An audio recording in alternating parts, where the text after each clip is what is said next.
Today, I want to talk about the unfair expectations and outdated beliefs of masculinity that dominate society and how these notions are harming us all. First, take a moment and think about the men you know. Try to see them through the lens of society, the cliches, the stereotypes, the silent rules. Have you ever noticed how restricted they are? How they're walking on a tightrope of masculinity, a balancing act with an audience quick to jeer and point fingers? Let me share a personal story. My friend, let's call him John, is one of the kindest, gentlest souls I know. He's always been a good listener, compassionate, empathetic, qualities we should all aspire to. Yet I remember how he was mocked in school for not being manly enough, for not conforming to the tough, stoic stereotype of masculinity. John always felt his feelings deeply. He cried at sad movies, always wore his heart on his sleeve. But the ridicule he faced made him lock his emotions away, fearing judgment, fearing the label of being less manly. That's a burden no one should have to bear. The harsh truth is, society has conditioned us to view men in a limited, archaic way. If a man steps outside the boundaries of these accepted behaviors, he's often met with mockery.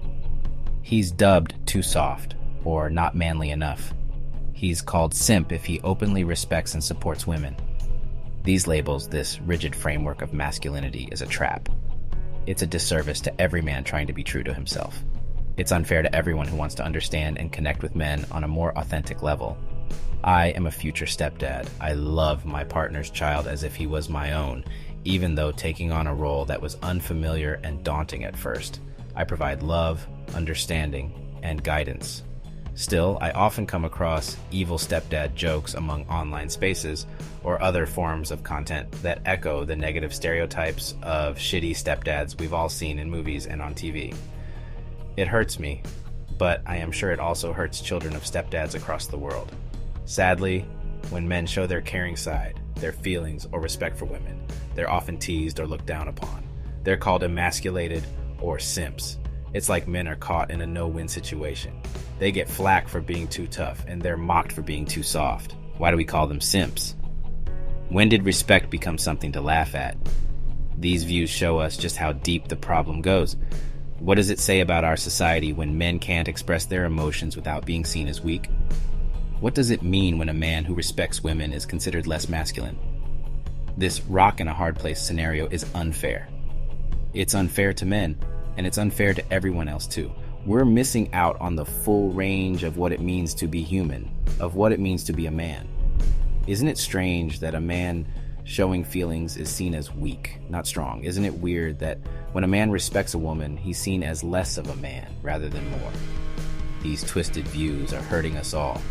Men end up feeling trapped, and everyone else gets a distorted picture of what a man is. They hint at a culture that is uncomfortable with emotional honesty, one that mistakes respect for weakness. A healthy society lets everyone be themselves. It lets men be caring, kind, and open. Men showing feelings shouldn't be a threat. It should be the norm. Let's redefine what it means to be a man.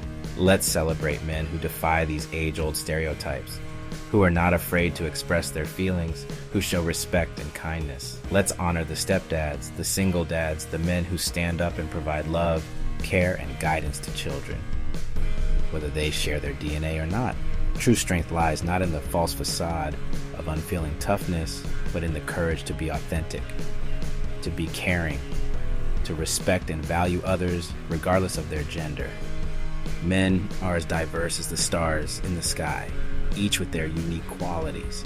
By forcing them into a narrow definition of masculinity, we do a disservice to them and to ourselves. We deny the richness of their full humanity.